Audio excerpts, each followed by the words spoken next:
Jermaine Dupri snaps while responding to his horrifying allegations. It's been open season on all these celebrities in the past couple of years, wouldn't y'all say? I don't know, man. Every time you turn around, it's like all these high-profile people that you looked up to or listened to back in the day all got something going on. This is crazy. Let's get to it. Jermaine Dupri freaks out after getting canceled for something he says he didn't do and feels like people are treating him unfairly. Before we get the video started, this video is about now and make money you could ever make in your chaos to his life. Because on the podcast, he talked about signing Criss Cross, finding them when they were only kids, but he also talked about the amount of money he made from them and the splits he had on certain records with them. Now, going into details and being that honest brought a lot of issues because when the clips went viral, people said that Jermaine Dupri took advantage of him. He robbed him. He finessed him. He was a predator. And they attached a lot of things. Nobody who, especially somebody who is in the record industry, who is still trying to sign artists and do music, you don't want those allegations on your name, bro. You don't want to be known as a Diddy. Jermaine Dupri still out here trying to sign artists? I thought I didn't even know he was still out here running So Def. I know it's a label still, but I didn't think he was trying to sign niggas. Interesting. So Jermaine Dupri was forced to turn on his camera and respond back to this clip that went viral. Like, can you give us an example? You got a lot of them. Yeah, as far as like I'm 100% writer, right? So like, say for instance, like Criss Cross' first album, or Criss Cross all of the album, but the first album, I wrote everything on the album and produced everything on the album. So therefore, that's 100%. I'm like, therefore, I get 100% of every piece of the pie that's coming when it's publishing, right? So that's what I'm saying. So soon as Criss Cross sold 2 million, it was $1 million at my door. $1 million from the. But they sold 2 million. They sold 2 million records in like 2 weeks. From publishing, just from publishing, it was $1 million. Yeah, it was $1 million already. Like because it's like they say it's in the pipe. They call it like, you know what I mean? It's in the pipeline. So once you start selling records like that, the money, the people, everybody know the money is there. Right? So then people just start showing up like, yo, I'll give you, you know what I mean? If you, let's do 50% of your publishing, we'll give you $1 million advance, That's where the advances start because they can see the money. But that's what I'm saying. Like and by the way, this is what I'm saying. You make me want 100%. Nice and slow. 100%. So, okay. So basically, what he's implying is that Criss Cross, Mac Daddy, and Daddy Mac didn't get any money. They didn't make anything off of Jump and that Totally Crossed Out album. Now, I was 3 years old when Jump came out, and that was my shit. You can go ask my peoples. But that's crazy, man. You ain't getting no money. This record industry is... I mean, everybody that you wrote for and produced for wasn't on your label. But the people that was on your label, if you own the label and you're getting the masters, and then you write the music and you get in the publishing, and then you produce the music, so you're getting all the money. You don't get all the money. But what else is there to get? I mean, but by the way, you get a significant amount of money. A large, but the lion's share. You get a significant amount of money. You don't get all the money. But I'm saying at the same time, what's funny with me is that when I be hearing people talk about contracts and this, that, and the third, the contract states what you get. You know what I'm saying? The contract don't state you're going to get jerked. The contract states exactly what you get. That's why you're supposed to give your contract to somebody and let them look over it. And then So basically what he's saying is that if you are a child star and you're a musician, your moms or your pops, who's ever's in your lane, they need to lawyer up, get them a lawyer to go through that contract and see what the denominations is going to be so that you don't get jerk-legged in the end. Because these record executives, A&Rs, producers, writers, they all trying to get a piece of the pie off of your talent. You know what I'm saying? Because you are the talent, basically. So you got to make sure you have all your ducks in order, in which back in this time, that wasn't something that was very prevalent because rap was still in its teen years by 92. You know what I'm saying? So, yeah. You give that contract back to the person that you're talking to, and it's supposed to say what you want from that person. Well, what's your thoughts on that? Because I always feel like, for the most part, there's no such thing as a bad deal. Yo, when niggas start saying shit like, ain't no such thing as a bad deal, that's where you got to click off, man. I know who you are, man. But Jermaine Dupri, now there are certain like target words that we hear and they're triggers to us. Things like 100% publishing, because the average person don't even understand what publishing is, right? But when we hear you get 100%, we're like, damn, bro, like the artist ain't get a percent. You got everything? And then they also use context clues. They were kids, like they were like literal children. So they automatically assume, yo, Jermaine Dupri is jerking these kids. He took advantage of them, right? He violated them. But he responded back to clear his name because he didn't like these allegations. And you don't ever want to be known as somebody who did bad business, right? Because that follows you. Look at Diddy right now. If anybody wants to do business with Diddy right now, they're hiring 20 lawyers. Look, and Diddy they're having cooked. Each lawyer check each I don't sentence, think right? there's no coming back for him. You are fine coding every detail of a Diddy contract if Diddy brings business to you because you don't trust Diddy due to his reputation. You don't want to be in that category. Listen, man, Bad Boy is a goddamn coven for shady deals. If you look at every single artist that was on Bad Boy, the majority of them are nowhere now to be found now. Biggie's no longer here. Who else? Black Rob is, no longer here. Loon, I think he converted to Islam. Mace, he left. Faith Evans, was Faith ever on that label? I'm not sure. Y'all can correct me. I should know this, as old as I am. Carl Thomas, gone. Shine, gone. Yeah. We ain't even gonna get into no Bad Boy. We know what's up with them. So he came on camera and he essentially said that we all got it wrong. That he didn't finesse them. And actually, if you want to look at it, according to him, from what he says, he got finesse, right? Because he ain't make as much money as he probably should have if he had his business in order. And producing their first album and being 100% writer. The comments about this is crazy. I seen people saying I took advantage of the Chris's. I seen people saying I finessed them. I seen people calling me a predator. Man, I seen people say you should blame the parents for letting me do what I did to the Chris's. And the shit just keeps going on and on and on, right? I need all of you niggas that's saying all of this shit to come to the front of the congregation right now. Come down here, sit.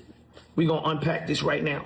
So just so y'all clear, I want y'all to hear me really, really good. It was a time in Atlanta when young kids didn't want to rap. It was a time in Atlanta when young kids didn't even have an idea that they could become rappers. It was a time in Atlanta when a young producer went to a mall and met two kids that weren't even a group. They was just two kids. I saw them and I said, yo, what y'all do? And the two kids told me nothing. And I keep saying two kids because I want y'all to understand, they was just two kids. They had no idea that they was a group. I decided y'all should be a group. They had never been to the studio. They had never had a thought to be a group. They never wanted to be a group. They weren't running around Atlanta with a demo tape trying to shop it. They was just in the mall being cool kids. And I'm sure in the world that we live in right now, it's hard for y'all to even imagine that this is what life was. But this is what life was in Atlanta. These two kids that told me they did nothing. Now, I'm going to stop it there because I see what he's trying to do. It's like, listen, these kids, hold on. He's like, these kids basically had no direction. They didn't know what they wanted to be. They was just in this mall. They was probably, saying a little rhymes or whatever. And he got a vision. He's like, yo, y'all could do this. But then I then counter that with, if they could have had a crystal ball to see where their life was going to end up, like, okay, true, yeah, y'all gonna make Jump and it's gonna be a hit and all of that. But if they had to choose whether they wanted to just stay there at that mall and do nothing and maybe have an alternative life to what their life was going to be based on what that crystal ball said, I guarantee you they would have preferred to just stay there. Because what do they, I mean, one of them is, no longer here. You know what I'm saying? The one that had alopecia. But his family and stuff like that. Like, what do we have? Like, did they get inducted into the Rap Hall of Fame? Like, what? This is crazy. Went from meeting me at Greenbrier Mall, telling me they did nothing, to becoming millionaires before their 15th and 16th birthday. He starts off shaky. Now, I understand why he included the context of discovering them when they were not rapping, and he literally created and crafted what crisscross is. I understand including that in the context of it and why it's important, but giving somebody an opportunity when they had nothing is not a license to essentially like F them over and take everything they got, right? It's not a license to be predatory. Giving an opportunity doesn't equal I'm going to take advantage of you. So he started off shaky, right? Because the explanation itself means nothing, but he kind of brings it all back together and actually saves himself when he brings up the fact that he could have very easily signed crisscross to him, but he got them a record deal. And once he got them the record deal, he explained that the only money he made from crisscross is through, like the publishing and his writing credits. Even though he discovered them, he didn't make no other money off of them outside of being their writer and producer. Rough House signs crisscross. Now, Rough House signs crisscross. Crisscross is not signed to Jermaine Dupri's production company or Jermaine Dupri's record company, because Jermaine Dupri don't have no record company. Jermaine Dupri is a nobody. So it's no So Def, and they're not signed to So Def Productions. I get these guys a record deal with Rough House Records, and you know how much money I got from that record deal? Nothing. So crisscross got paid before I even saw a dime. For anybody out there asking how much money did they make, they got paid in advance as artists, whatever their artist deal was. I don't even know what their deal was. I wasn't part of it. They got an artist deal. They got signed to a record company. They got paid. This was prior to me making any money off these guys. Okay. We go in the studio, we start writing, we do what we do. I make Jump, send Jump to Rough House, boom, everybody go crazy, put the song out. The song goes, I think, gold in a week. It was platinum the second week. It was double platinum in the third week or some shit like that. Crisscross started doing shows everywhere. Doing shows everywhere. They blowing up, the box is going crazy, Crisscross. They start selling merchandise. Okay. And Crisscross started making $1 million to damn near $2 million a week in just merchandise. You know how much money I got from that? Nothing. I still ain't got paid. Mind you, just listen, I still ain't got paid. The record's out, it's doing good. I'm feeling good because I know I got a hit. You know what I mean? The record's #1, but I ain't got no money like that. I'm not making that type of money. They doing shows. They're doing shows every day, every whatever. I ain't getting no show money. They get bigger, they keep getting bigger, blah, blah, blah. You get more shows, they go on tour, they making more money. And yet, even with that, there's nothing to show for that. Now, granted, Jump was like their own, that was like their biggest hit. That was their biggest hit. The only hit they really ever had. They had other tracks or whatever. If you go, YouTube, Crisscross, but that was their like Thriller record. You know what I'm saying? It was that one, that banger. That joint still bang to this day. You know what I'm saying? So it's like, what are we really talking about here? It's like the trajectory of them. Like, were they going to be able to transition, though, being child rappers to adult rappers? Nobody was really checking for them after that. So, merchandise, they doing all kind of things. I'm not making nothing from any of that. So y'all, for the people out there that was in the back, y'all come to the front. You asked how much money did Crisscross actually make? I just told you they was making what I got, the little check I got from EMI, they was making that a week in merchandise. Are y'all paying attention? Are you hearing me? Y'all telling me that I took advantage of them because somebody came and gave me a $1 million check. $1 million. But I finessed them. And I did everything. And I did all of this shit with two niggas, little niggas, that told me they didn't do nothing. And they became millionaires before their 15th and 16th birthday. But I finessed them.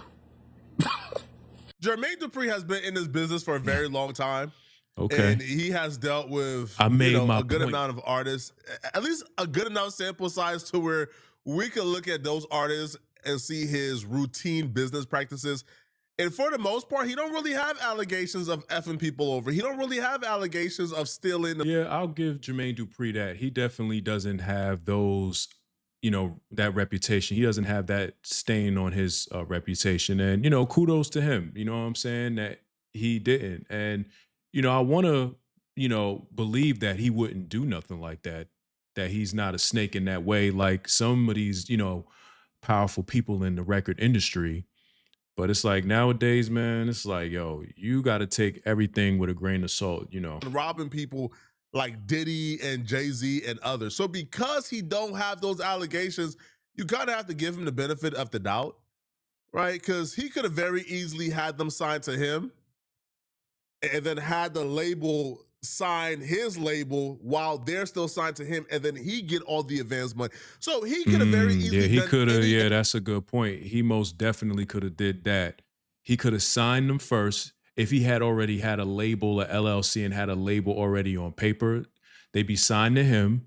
And so he then goes and does a joint venture deal with a major label, Rough House, EMI, or whatever, and all the money generated from radio play and tour money, merch, all that money is funneled back into his, label, and then he break them off whatever little money he's gonna give them. Jermaine Dupri definitely could have done that, but based on what he said, he was solid in that. He didn't jerk leg them or nothing like that. So I guess give him that.